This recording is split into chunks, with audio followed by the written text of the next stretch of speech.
I'm not someone who scares easily.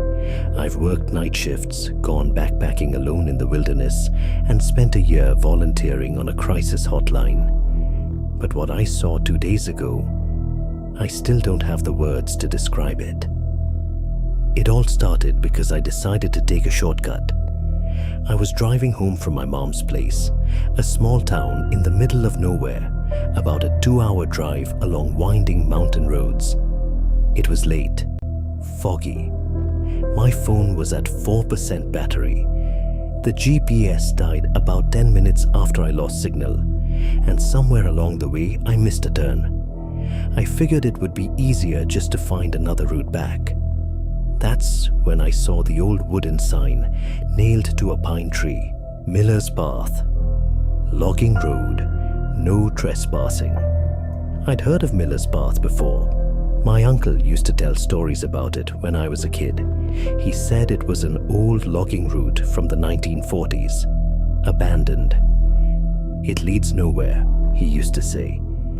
Don't try taking shortcuts through bones. I always thought he was just trying to scare me. I turned onto the road. The trail was barely wide enough for my car. Tree branches scraped against the windows. The vehicle bounced over ruts, and the fog was so thick I had to crawl forward at 5 miles per hour. Every now and then, I thought I saw flickering lights through the trees, dim, distant, but enough to make me feel like I wasn't alone. Then the engine died. No warning, no dashboard lights. Just a jerk and a sound like someone inhaling through a wet cloth. Then silence. I tried starting it again. Nothing. I checked my phone. Dead. No signal, no service, no battery. That's when I heard it. Not an animal, not the wind. Music. A faint gramophone melody. Tinny and distant. A woman's voice. Slow and trembling. Let the pine be your cradle. Let the moss be your bed. I thought maybe someone lived out here. Maybe it was someone's house or a forest ranger's cabin. So I grabbed my flashlight and stepped outside. The forest was too quiet. You don't realize how much noise a forest normally makes until it's gone. I couldn't hear a single rustle. No crickets, no wind. Just the sound of my footsteps and that voice growing louder with every step. I followed it. The trail twisted deeper between the trees. The fog didn't thin out. It grew thicker, clinging to me like it was alive. My skin began to itch. My throat went dry. The farther I went, the stronger the feeling became that something was watching me. That's when I saw the house, 2 stories tall, white paint peeling away in long curled strips, a sagging front porch, dark windows, and candlelight flickering through the cracks in the shutters. The front door stood wide open. The song was louder now, echoing from somewhere inside. The roots will rise and the worms will feed, I called out. No answer. So I stepped inside. The air felt wrong, heavy, damp, like walking into a basement that hadn't been opened in decades. The wallpaper was rotting, curling away from the seams. The floorboards sagged beneath my feet, but everything else looked untouched, not dusty, not abandoned, lived in. There were shoes by the door, a coat hanging on a rack, a kettle softly whistling in the kitchen. I walked into the living room. That's when I saw her. She was sitting in a rocking chair facing the window. A pale blue dress, long tangled hair. Her skin looked wrong, too thin, almost translucent like wax. The song was coming from her mouth, but her lips weren't moving, just that voice, slow and distant. Close your eyes and lie below, where time forgets and shadows grow. Ma'am, I called. She didn't turn around. Then the rocking chair stopped moving. Just stopped. The song stopped too. I was about to turn around and leave when she finally spoke. Not with words. She never made a sound. The voice appeared inside my head, pressing against the inside of my skull. You weren't invited. Every hair on my body stood on end. I took a step backward. The floor groaned beneath me. And then the walls began to breathe. I swear to God they inhaled. They bulged outward. The wallpaper pulsed like skin. The lights flickered and shadows poured from the corners like spilled ink. I turned and ran, but the door was gone, just a solid wall.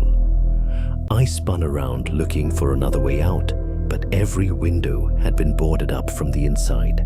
The house had changed. It had grown. The furniture was gone. The floorboards beneath my feet twisted like living things. Then I heard footsteps. Not hers.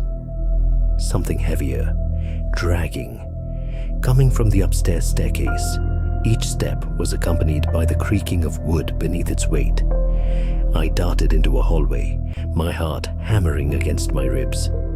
I found a door, slammed it shut behind me, and switched on my flashlight. It didn't help.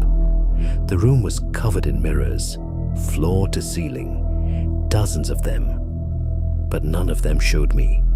Instead, they showed other versions of the room, and in each one stood a person, alone. Every one of them was pale and trembling. One was missing an arm.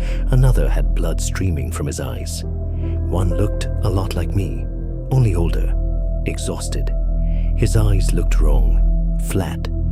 Then they started moving. Not the mirrors, the people inside them. All at once they lifted their heads and smiled. That's when I heard it again. Sleep now, child, beneath the pine. She was behind me. I turned around. The woman from the rocking chair was already in the room, but her mouth still wasn't moving, and her face was wrong. The longer I looked at it, the worse it became. Her features shifted. Eyes where her cheeks should have been. Too many teeth, no nose. She reached toward me with arms that were far too long. I lunged at the nearest mirror. It cracked, but didn't break. Another version of me stared back through the glass, then whispered something. Wake up. I smashed the flashlight against the mirror. The glass shattered, and the wall behind it opened. I ran. This time the house didn't try to stop me. Doors appeared where there hadn't been doors before. Staircases led downward instead of up. I don't know how long I ran. Time stopped making sense. The air smelled like rust and sour milk.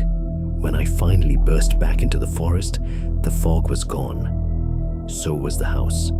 No ruins, no trace of it. Just trees. I ran back to the road. My car was still there, still cold, still dead, but real. I sat inside and waited for morning. When the sun came up, the engine started on the first try. I drove until I got a signal and called my uncle. He listened without interrupting. When I finished, he only asked one question. What did the pine smell like? I didn't answer. I already knew he'd been there too.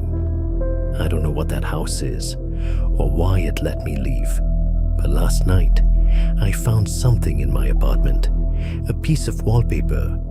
It smelled like earth. And this morning, my hallway was 2 feet longer than it should have been. I measured it. Twice. I think the house came home with me. And I don't think it's finished yet.